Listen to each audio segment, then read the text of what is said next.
Izcilnieku balvai eksakto zinātņu kategorijā nominēti jaunais zinātnes entuziasts Andris Jenerts, vispusīgi apdāvinātā Anna Lihušina, azartiskais ķīmiķis Georgijs Treņins, jaunais zinātnieks Jānis Zvirgzdiņš, talantīgais ķīmiķis Jānis Briška, nenogurdināmais erudīts Luka Ivanovskis, daudzsološais fiziķis, matemātiķis un programmētājs Nikita Larka, topošais zinātnieks Toms Jānis Eglītis, jaunais matemātiķis Toms Lācis.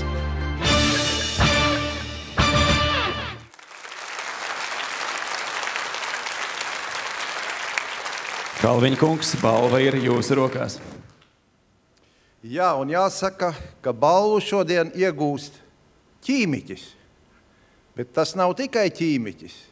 Tas ir cilvēks, kuram visos priekšmetos ir tikai 10, kurš ir vinnējis daudzas olimpiādas, un ne jau tikai ķīmijā vien, bet daudzos eksaktos priekšmetos. Man ir liels gods un prieks aicināt šurp uz skatuves Georgiju Treņinu.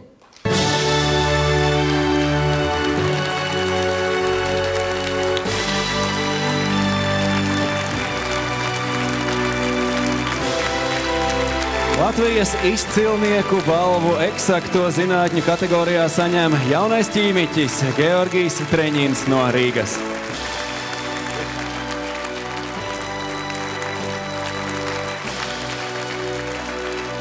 Es ceru, ka Georgijs neaizmirsīs, ka Latvijā ir organiskās sintēzes institūts, kuram ir vajadzīgi izcili ķīmiķi.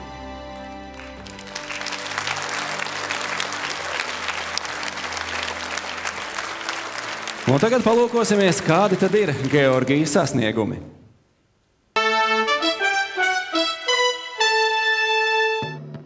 Rīdznieks Georgijs ir viens no labākajiem Latvijas skolēniem, kurš dažu gadu laikā kļuvis par daudzsološu ķīmiķi.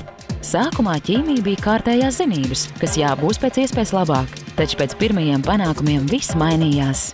Kad es pēc gada ieguvu pirmo vietu valsts olimpiādē, es sapratu, ka tas ir tieši tas, kas man īsti padodas, un ka man tas ļoti patīk. Tā pakāpeniski es saprotu, ka ķīmija varētu kļūt par manu dzīvesveidu. Kad mēs sākam domāt par to, ko mūsu tēvs, viens no mūsu dēliem, darīs savas dzīvē un ar ko viņa dzīve būs saistīta, mēs uzreiz gribējām, lai mūsu dēls pēc iespējas apgūtu tomēr kaut kādu tehnisku profesiju. Viņam patīk strādāt, mācīties, un viņš zina, priekš kam tas ir vajadzīgs. Pēdējā gada laikā Georgijs plūcis uzvaras laurus valsts ķīmijas un fizikas olimpiādēs, izcīnījis tiesības piedalīties Baltijas valstu un arī starptautiskajā ķīmijas olimpiādē, kas 10. klases skolēnam ir izcils sasniegums.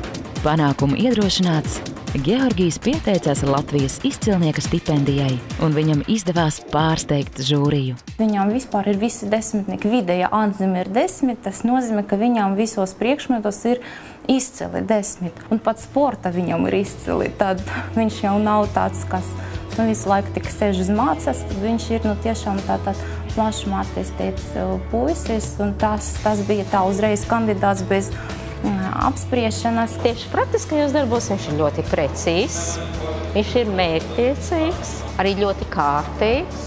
Tas tādos darbos, piemēram, analītiskajā ķīmijā, tas ir ļoti svarīgi, lai būtu precīzs, akurāts. Jau pēc iekļūšanas Latvijas izcilnieku 2. kārtā Georgijs devās uz starptautisko ķīmijas olimpiādi Turcijā un mājās atgriezās ar bronzas medaļu. Tas būtu negaidams, ja viņš neko neapelnītu. Noteikti mēs gaidījām to medaļu. Tāpēc, ka mēs esam pārliecināti par savu dēlu un par viņu zināšanu. Georgija iedvesmes avots ir izcilā zinātniece Marija Kirī, un arī viņš ir apņēmies tiekties uz visaugstākajiem mērķiem, apzinoties, ka zinātnē šķietams sīkums var novest pie īsta apvērsuma, kas ietekmēs cilvēces nākotni.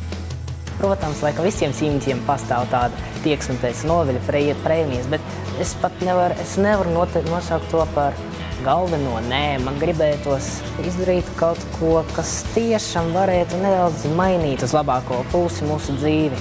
tas ir viens no tiem virzītājas spēkiem, jo es vienmēr gribēju, arī tagad gribu būt labākais, esmu perfekcionists. Es domāju, ka viņam noteikti ir svarīgi tas, ka viņam ir noticējuši. Klau, tad, kad mēs visi šeit Latvijā atpūtāmies siltumā pie jūras vai pie ezeriem, tu devies uz Turciju, lai piedalītos olimpiādē. Turklāt nesot pat bijis ļauts zvanīt uz māju. Nu, jā, tā bija, bet es nevaru pateikt, ka es neesmu tur atpūties siltumā. Nu, jūras gan nebija Ankarā, Turcijas vidū, bet mēs ļoti labi pavadījām laiku. Un man tas gan ir ļoti paticis, un es uzskatu, ka tas bija viens no labākajiem brīvlaikiem, kuru es jebkād esmu piedzīvojis. Ķīmiķiem ir svarīgi arī sacensties ar citiem tādā olimpiādē? Jā, manuprāt, tas ir ļoti svarīgi, un tas galvenais, protams, nav rezultāts, jo pats process ir ļoti aizraujošs un atklāja jaunas iespējas. Mēs varam iepazīties ar studentiem, skolēniem no citām valstīm, aprunāties un uzzināt, kas vispār notiek zinātniskajā pasaulē. Nu, jūs varat iedomāties, ka kopā saiet ap 300 jauniešiem, kuri interesējās par ķīmiju. Un viņi jau ir zinātniskajā pasaulē? Tā ir. Nu, es uzskatu to par pirmo soli. Nu, Turcijā mēs varam aprunāties par ķīmiju, tā gandrīz par jebkuru cilvēku, kur mēs atkamies gīdi, pārējie dalībnieki. Viņi ļoti daudz kā interesanti var. Kāpēc tieši ķīmija? Ķīmija, tas man padodas, un ir vēl viena lieta, īstenība. Ķīmiju man atklāja mana draudzene, viņa šodien atrodas zālē. Jā, un viņa man vairākas reizes mēģināja pierunāt iet uz ķīmijas fakultāti, kur tika organizētas papildus nodarbības.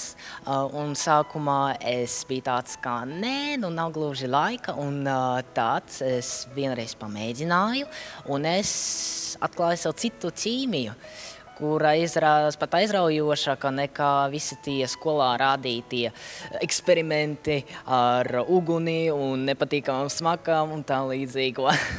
Nu, paldies tev un veiksmi turpmāk. Redz, tā tad izrādās, ka sievietes ir tam visam virzītājs spēks un pamatā. Paldies, Georgij!